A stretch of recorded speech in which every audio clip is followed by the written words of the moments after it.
Create shared album in iPhone. Go to your iPhone settings, scroll down and tap on apps. From app list, you have to find out photos, tap on that and enable shared albums option.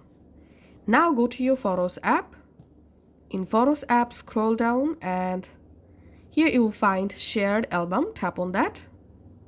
Select here shared and tap on create.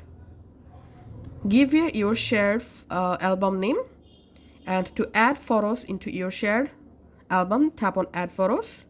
Now you can go ahead and select one or multiple photos, tap on add, and now here you will find this participants box. Just tap on invite, and now go ahead and just add email address whom you want to add to the shared album, tap on done. And now all you have to need, tap on create, and the specific shared album will be created. That's it.